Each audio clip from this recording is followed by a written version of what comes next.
Bonsoir à toutes et à tous, bienvenue sur IEJ News. Nous sommes le lundi 25 mars, il est 20h. Bonsoir Nathanaël. Bonsoir Célia. Et à la une de l'actualité aujourd'hui, la venue du président chinois Xi Jinping à Paris. Plusieurs contrats commerciaux ont été signés entre les deux pays, notamment la commande de 300 Airbus. Nathalie Loiseau, ministre chargée des Affaires européennes, quitte le gouvernement et sera à la tête de liste de La République En Marche aux élections européennes.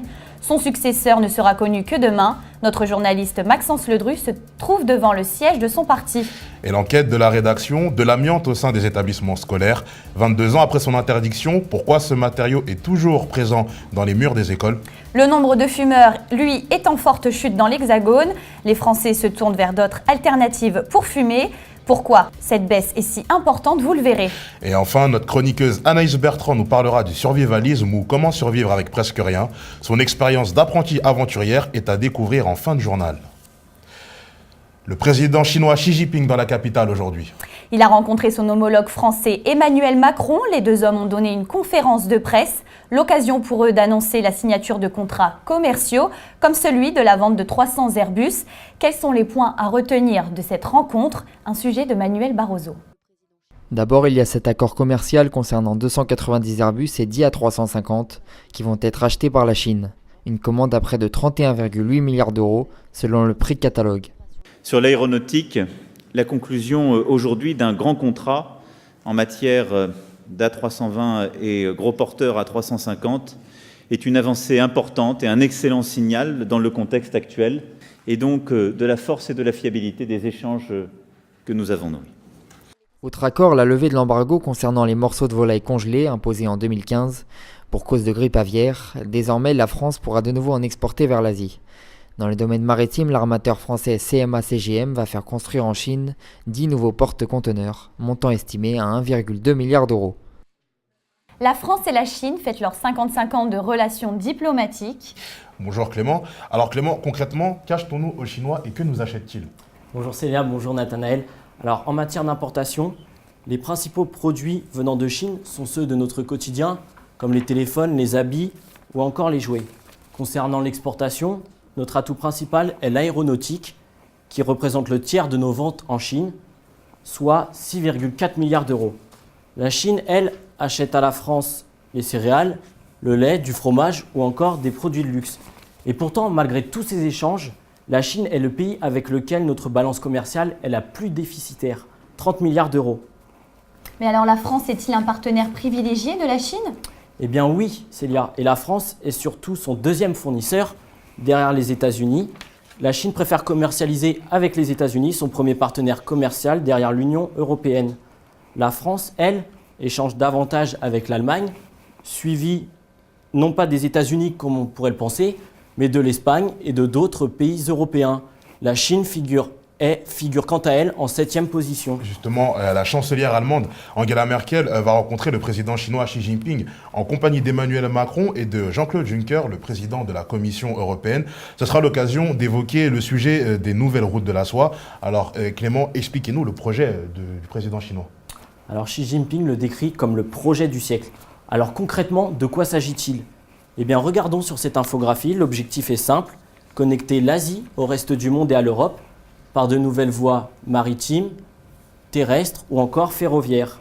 Enfin, elle participe à l'essor du rêve chinois, une volonté politique formulée en 2013 par Xi Jinping, à remettre la Chine sur le devant de la scène internationale. Mais le président chinois ne souhaite tout de même pas la jouer en solo et compte sur d'autres partenaires économiques comme la France. Nous avons décidé d'enrichir la dimension stratégique des relations sino-françaises. Nous allons intensifier les échanges de haut niveau, accroître notre confiance politique mutuelle et respecter et prendre en considération les préoccupations majeures et les intérêts vitaux de part et d'autre. Emmanuel Macron souhaite donc présenter un front européen uni avec l'Allemagne et l'Union européenne face aux ambitions chinoises qui ne correspondent pas à la politique franco-européenne. Merci Clément Goncalves. Nathalie Loiseau doit présenter quant à elle sa démission ce soir de son poste de ministre chargé des Affaires européennes. Oui, elle avait annoncé depuis le 15 mars son envie d'être candidate aux élections européennes en tête de liste de La République En Marche. Maxence Ledru, justement, vous êtes en direct du siège de La République En Marche. Alors, quelles sont les conséquences politiques de ce départ ? Et oui, la ministre des Affaires européennes Nathalie Loiseau se lance dans la bataille des élections européennes dont l'échéance arrive le 26 mai prochain. Alors, sa démission du gouvernement est déjà toute faite puisqu'elle confirmera ce soir ou demain sa candidature aux élections européennes.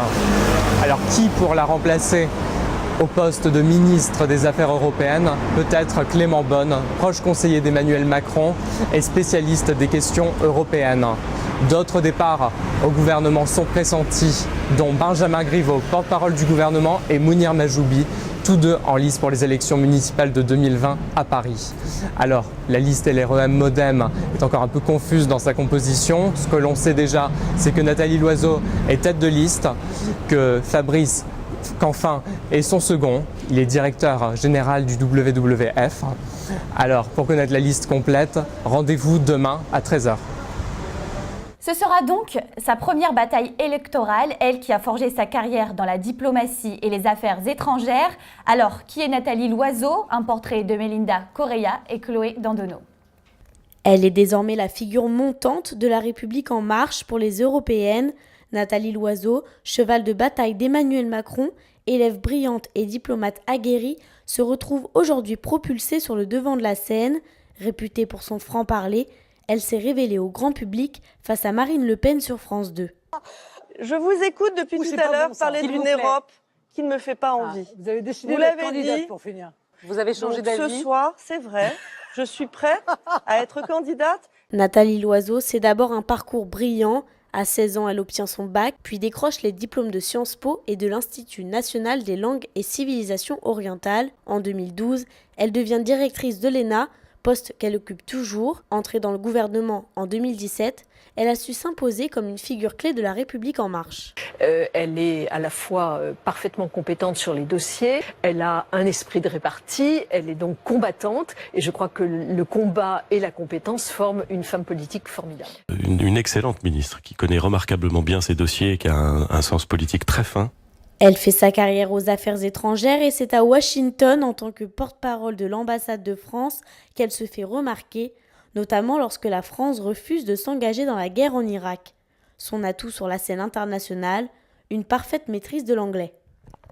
This decree that I presented to the Council of Ministers this week. À la fois catholique et féministe, elle prend ses libertés par rapport aux positions de l'Église. Dans un ouvrage paru en 2014, elle dénonce la mentalité sexiste au sein de la haute fonction publique. C'est à 54 ans que Nathalie Loiseau prend son envol vers sa première bataille.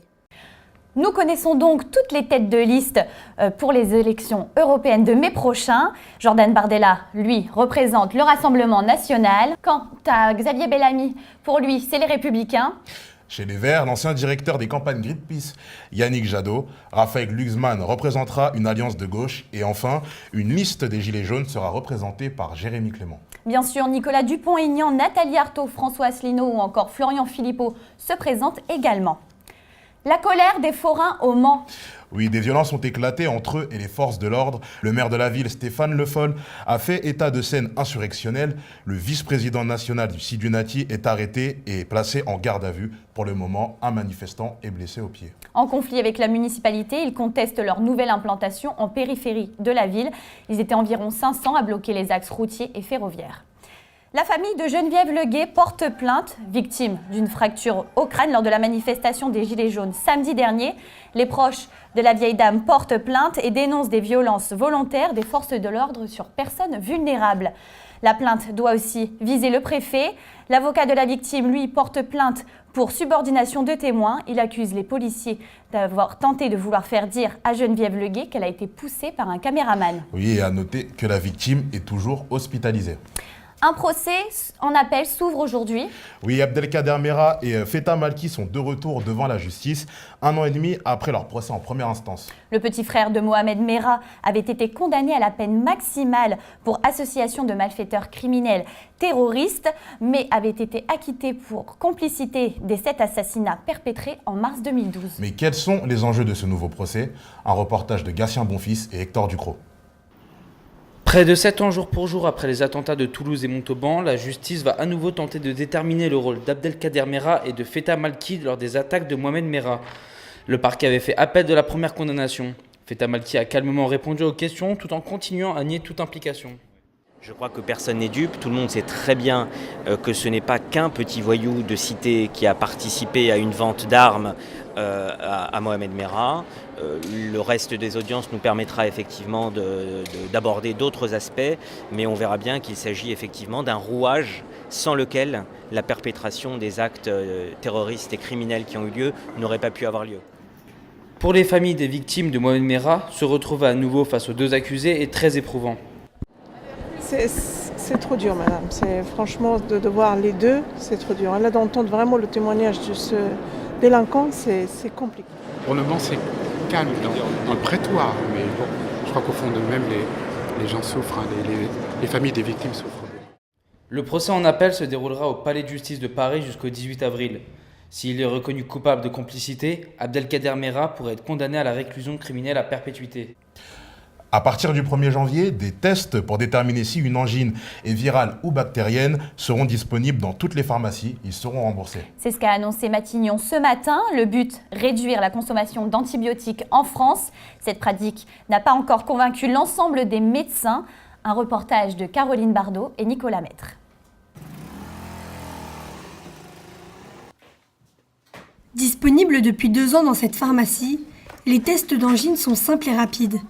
À l'aide d'un coton-tige, le pharmacien prélève la bactérie au niveau des amygdales.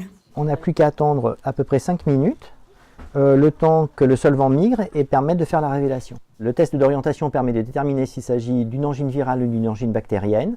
Angine virale, c'est un traitement symptomatique. Angine bactérienne, ça nécessite de voir un médecin qui prescrira alors des antibiotiques, sachant que la plupart des angines sont des angines virales.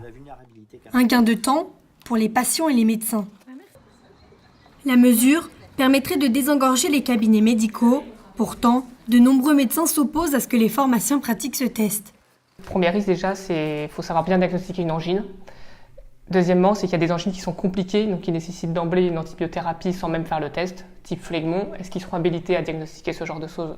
Voilà, il y a un risque, donc il y a un risque qu'ils passent à côté d'une complication.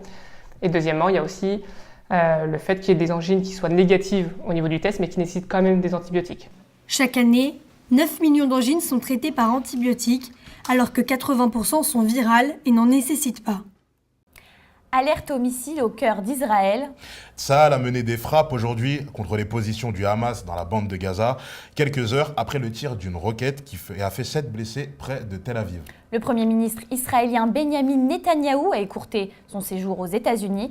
Il a promis une réponse forte à cette frappe palestinienne.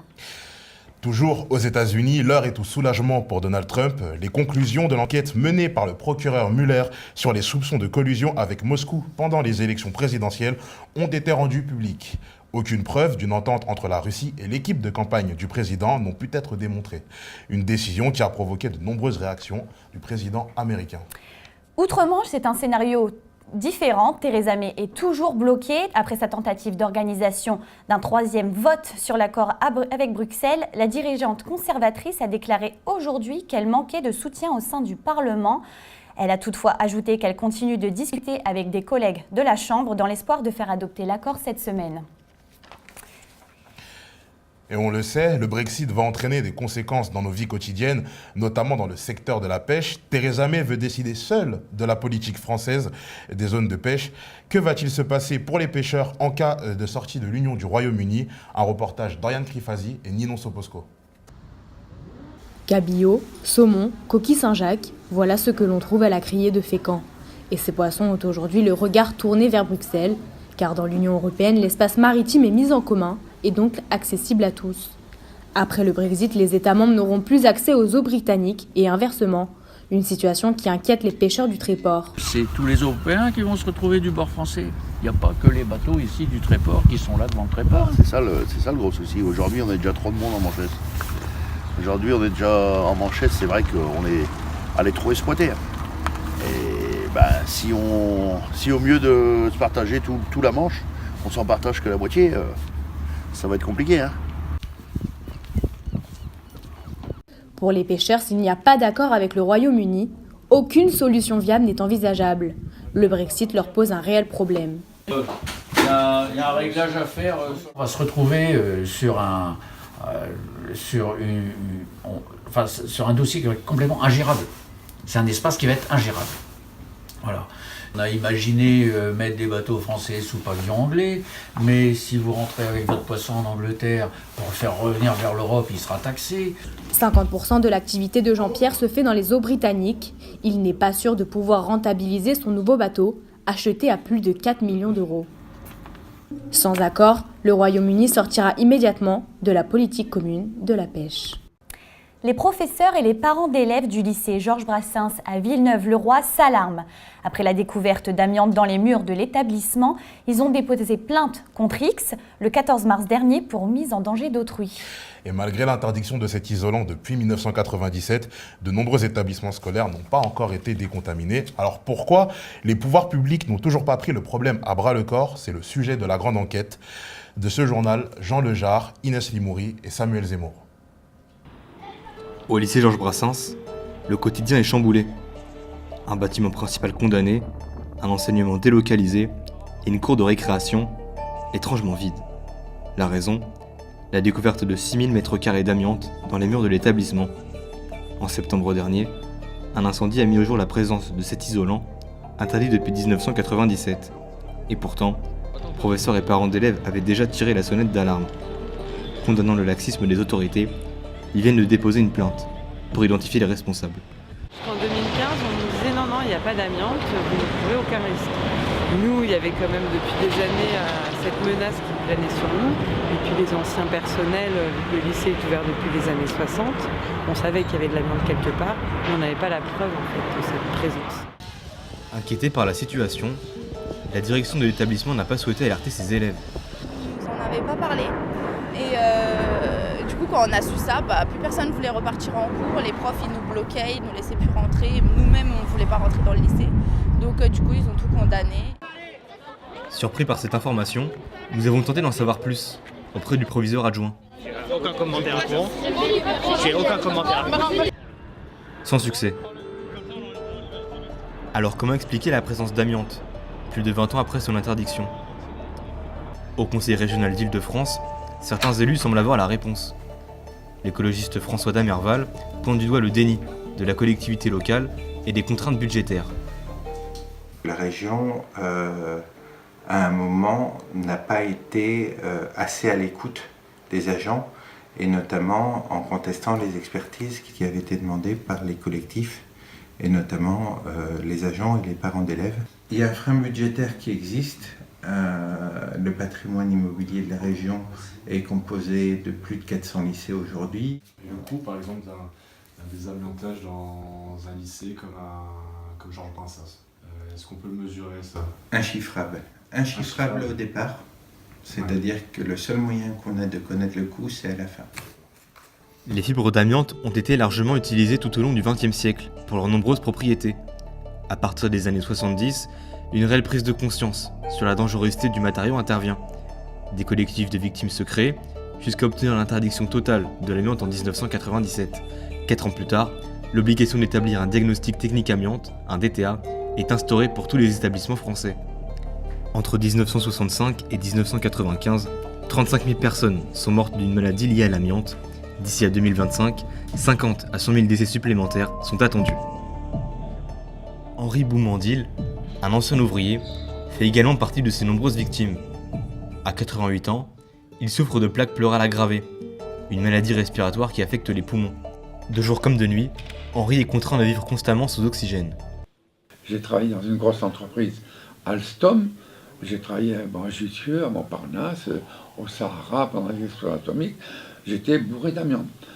Les maladies de l'amiante sont des maladies incurables et évolutives. Nous retrouvons Alain Bobiot, le président du collectif ADEVA 93, qui s'est joint au dépôt de plainte des professeurs du lycée Georges Brassens. Il dénonce le manque de transparence de l'établissement. Ici, vous avez une toute petite partie des dossiers d'indemnisation. Pour rassurer les gens, il faut leur mentir. On leur dit qu'il n'y a pas de danger, mais si, il y a du danger, et il faut leur dire la vérité. Ce bâtiment-là qui est actuellement fermé, actuellement en rénovation, en raison de l'amiante, de la présence d'amiante justement. Ça a l'aspect d'amiante. Ah oui, ça c'est un aspect de l'amiante. En attendant, Les travaux de réhabilitation du lycée Georges Brassens devraient s'achever en 2022. Mais ce n'est pas un cas isolé. Aujourd'hui en France, 80% des lycées et des collèges contiendra encore de l'amiante. Bonne nouvelle pour la santé des Français. Et ouais, près de 600 000 personnes ont stoppé leur consommation de cigarettes au premier semestre 2018. C'est ce qu'indique le rapport de l'Agence publique de santé paru ce matin.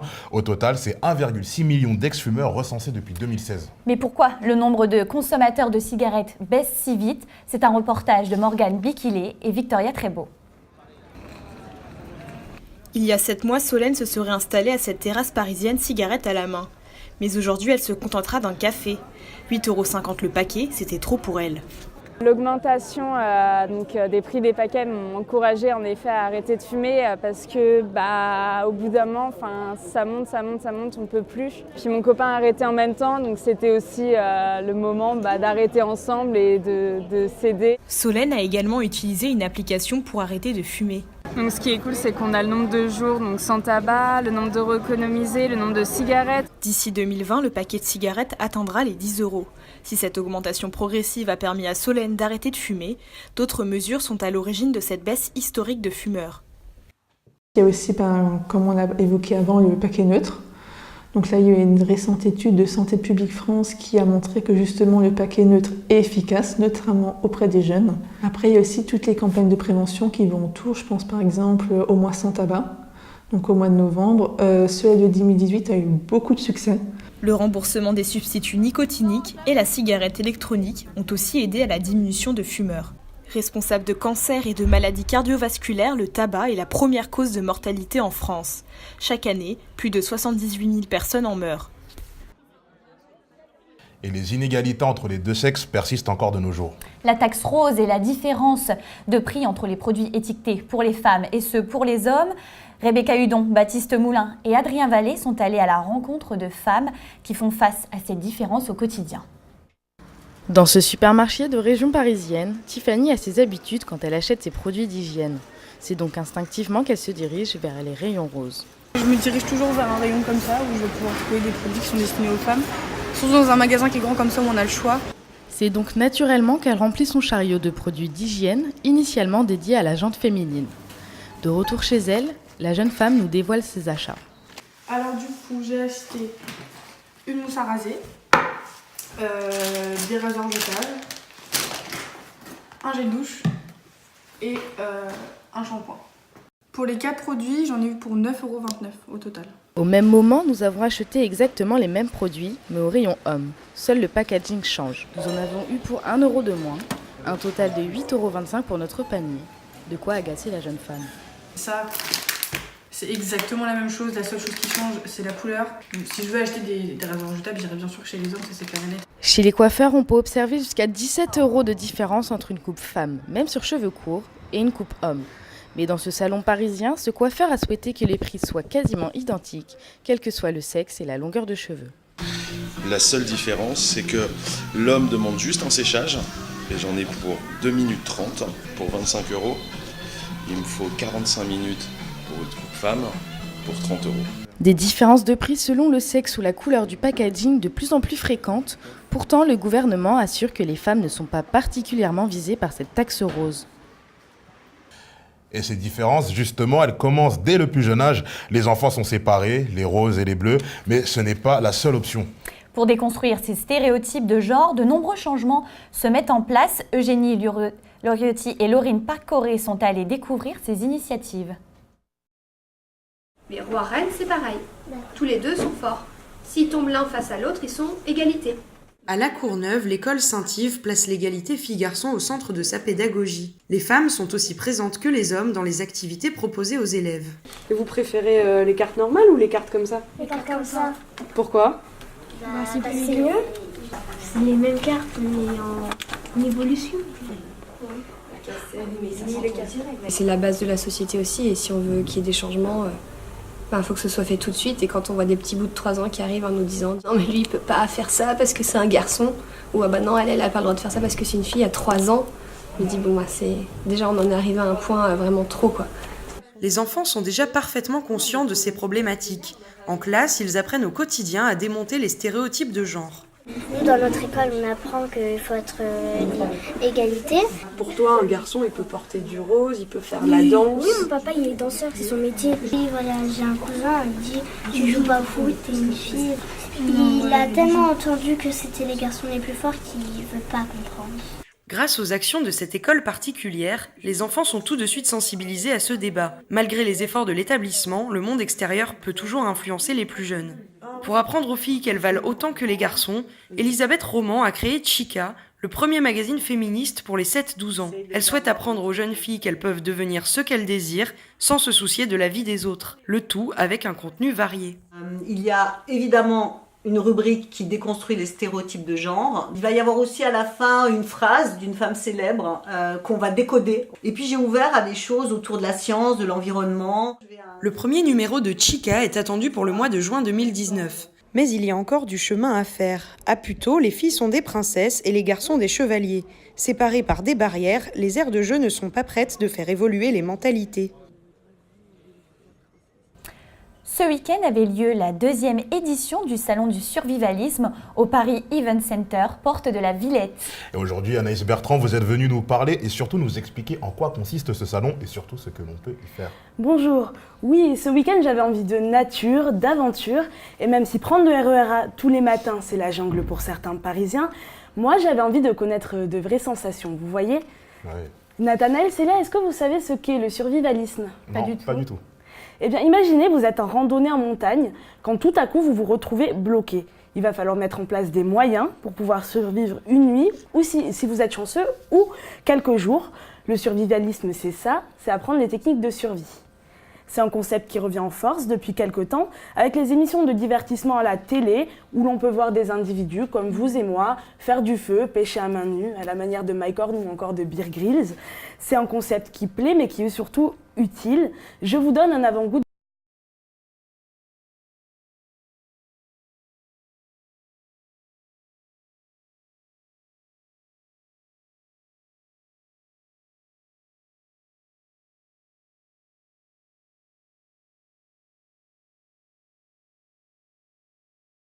Génial le survivalisme, mais est-ce que ces techniques, elles peuvent vraiment nous aider en cas de fin du monde?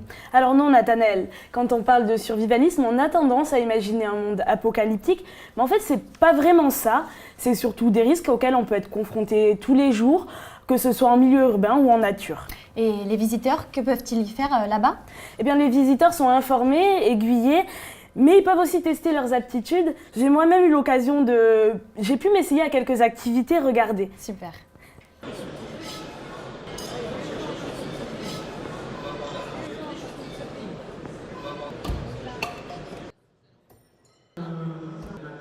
À quoi ça sert? Alors disons qu'il y a une technique, il y a plusieurs techniques de lancer de couteau, mais il y en a une qui peut être utilisée pour le combat. Cette technique qu'on appelle le lancer sans rotation, qui permet, en cas d'agression ou en cas de... Vraiment, si vous avez un animal à tuer pour se nourrir, vous pouvez utiliser cette technique, quoi.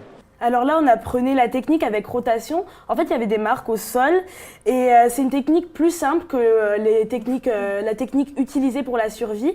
En fait, là, c'était des lancers en rotation, mais en survie, on utilise les lancers droits. Mais c'était quand même pas évident et c'était pas le pire. J'ai lamentablement échoué le test au tir à l'arc parce qu'en fait, il faut pas mal de force pour tendre le fil.